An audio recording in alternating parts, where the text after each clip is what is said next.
the only people that know what happened that night are the people that were involved and on the tender. Yeah, let's rewind back to December the 21st.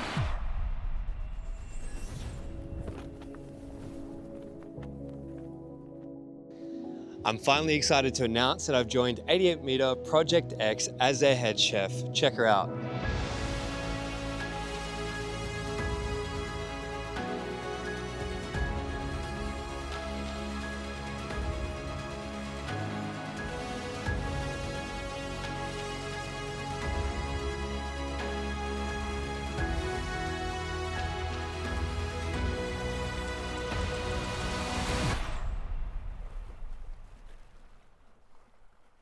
So I just want to start off by saying thank you to the owner of Loon. Nothing but good to say about the owner, and it's been a pleasure. It was a pleasure working for you. Unfortunately, he's caught in this situation. But thank you to him, and thank you to all the crew that I worked with for almost the 2 years that I was on board Loon. Absolutely nothing bad to say about the crew.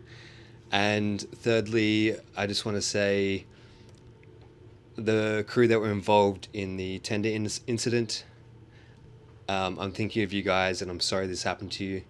You didn't deserve it. And yeah, let's rewind back to December the 21st. I had just flown in from America. I was swapping out my rotation with Nina, and I jumped in the tender, asked the driver, I can't remember who it was now, deckhand, asked him where's the rest of the crew, and mentioned they were out.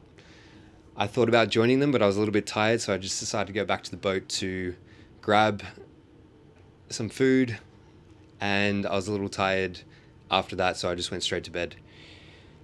I don't want to say much more than that. Then basically I'm here to just kind of tell my part of the story and move on. It's not my place to tell the full story. One, it's an ongoing investigation, and two, the only people that know what happened that night are the people that were involved and on the tender.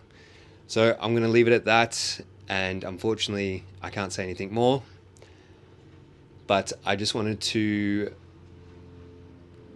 clear the air and just mention that I wasn't involved in the incident at all, and I'm kind of just moving on to bigger and better things, which is Project X. I had left Loon straight after the incident. I was the first one to leave, basically.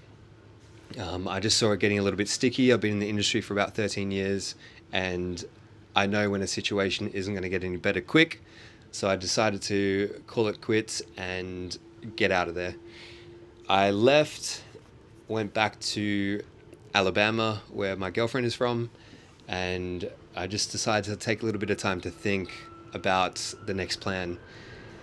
One of my favorite things to do is to snowboard. My second favorite thing to do is to eat around the world in different countries. So I thought, screw it, book a ticket to Japan, to Tokyo, and just eat and snowboard until the next job opportunity came up. I traveled around Japan, ate a bunch of sushi, snowboarded in a bunch of powder, and just had the most incredible time.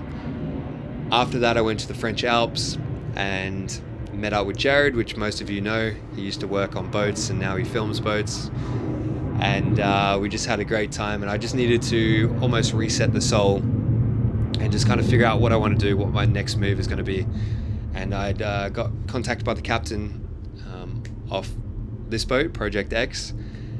And you know, the funny thing is, I haven't told anyone this, but ever since I filmed this boat about 2 years ago at the Antigua show, I thought, this is the boat I want to work on. It's the next step up from, you know, that 60, 70 meter mark. This is 88 meters, and it's a big 88 meters, big galley, 3 chefs, massive storage, cool room, all that kind of stuff. So it was just the next kind of level that I was looking forward to step up and just do a little bit better and do a little bit more.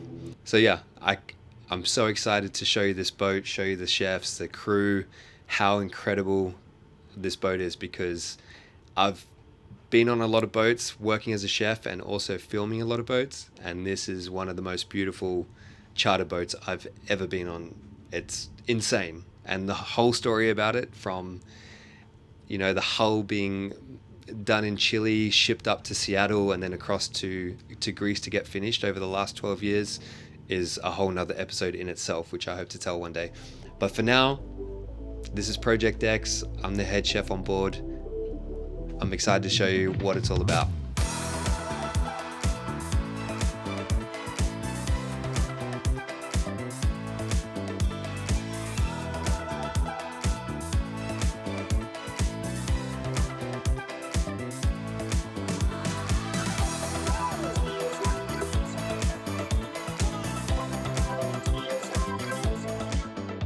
So we are just about to head off provisioning in St. Martin with the sous chef Stu, and we're just going to check things out and just kind of suss out all the stuff for the guest provisions for the guest trip coming up.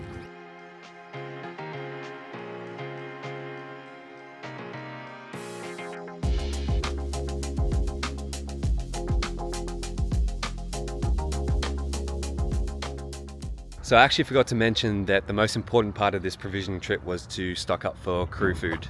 I like to get most of this locally because obviously it's cheaper. I don't have to fly it in, and you can go out and actually pick exactly what you need for the crew. So we're just going to go ahead and get most of the dry goods, which is going to get us through pre-trip and during the trip, and then just after the trip. So it's about 2.5 weeks, almost 3 weeks of dry goods. And we're just going to get enough of the fruit and vegetables, dairy and frozen stuff to get us through this week. And then just before the charter next week, we're going to top up on everything. And we're actually going to figure out if we can get the fruit and veg delivered. We've just locked in the meat order from Shoreside Support, so thank you for that. He gave us an amazing deal.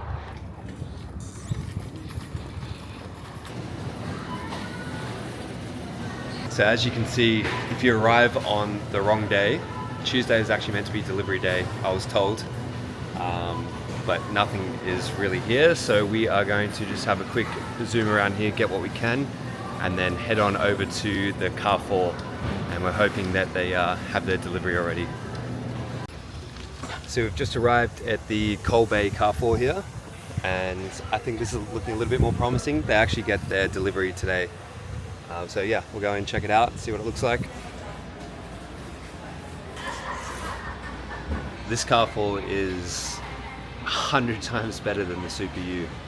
I can't tell you how much better this is, just with dry goods so far. And they also offer a delivery service, which we're going to try out as well, which you can put in the order, spend $250 or more, and they can deliver it. So we're going to do the fruit and vegetables through these guys, and they can pack it in big boxes and just deliver it down to the dock for us to pick up tomorrow, just so we're not out for too long. We need to get back to make the crew lunch.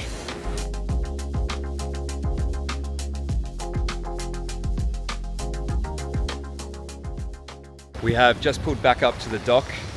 As you can see, it's not much of a dock, Caribbean style, and the boys are just pulling up on the big old Van Dutch here. Nice enough to bring that in for the provisions, as we've got fairly substantial amount just for crew stuff. This is crew dry goods actually. So yeah, we're just going to pack that away and head back and try to get lunch out real quick.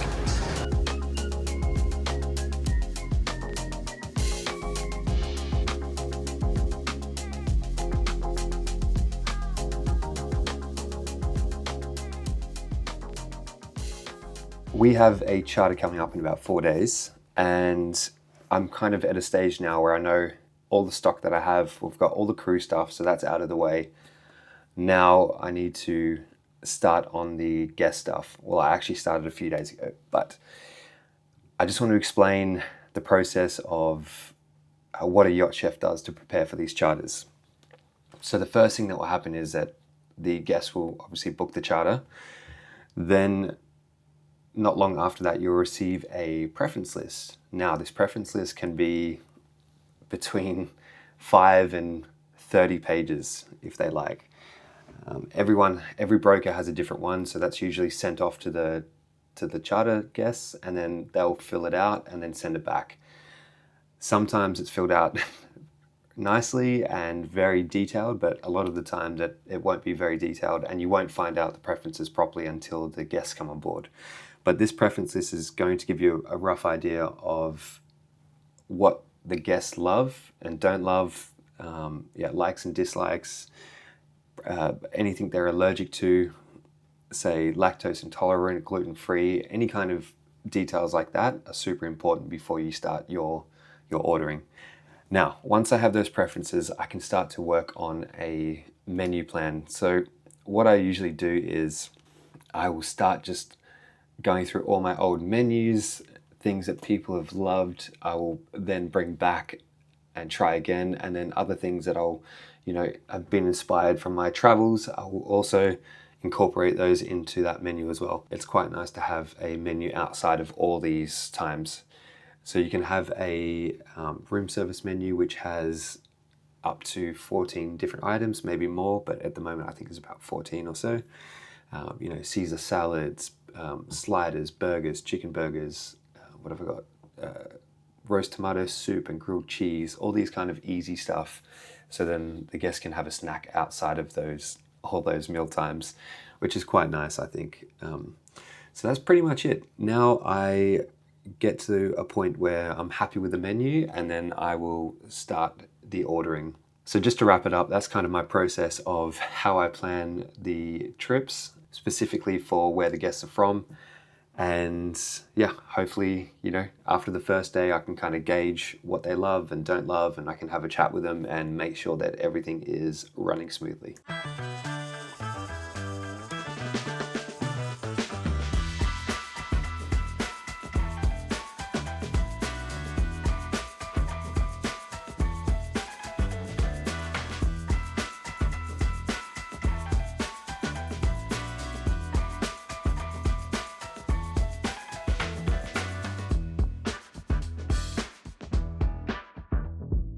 Okay, we have managed to get all the provisions on board over the whole entire week, getting the crew stuff, the meat, the frozen, the dry goods, working our way towards the guest stuff, all the way to the day before pickup.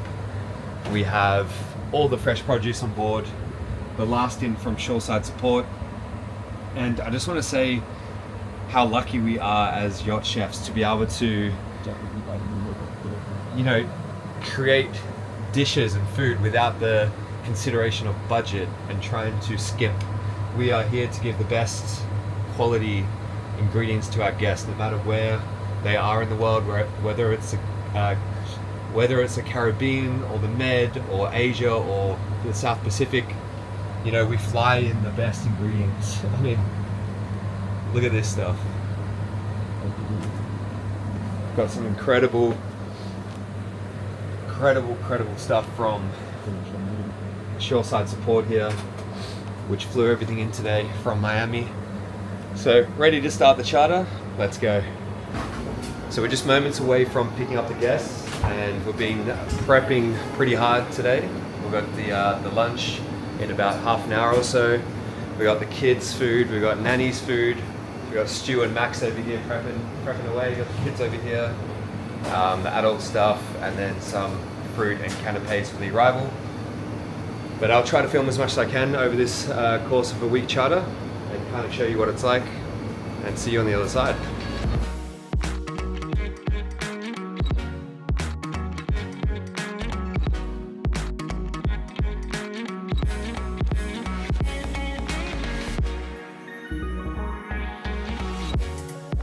The other thing that I forgot to mention was that the captain has kindly enough made this position rotation, which it hasn't been in the past. It's going to be 10 weeks on, 10 weeks off. So I actually need to find another head chef who wants to be on board Project X. I have a few people in mind, a few people have asked, but get in the comments section and maybe drop a few names of the chefs that you think could be a good fit on Project X. And yeah, hopefully make a decision within the next 5 weeks. Thank you so much for watching, guys. I'm so excited to share a lot more of this yacht and how incredible she is to charter. So next week, tune in. I'm going to show you what a guest trip is like and a little bit more of the food, introduce you to the guys, and tell you a little bit more about this yacht. So stay tuned.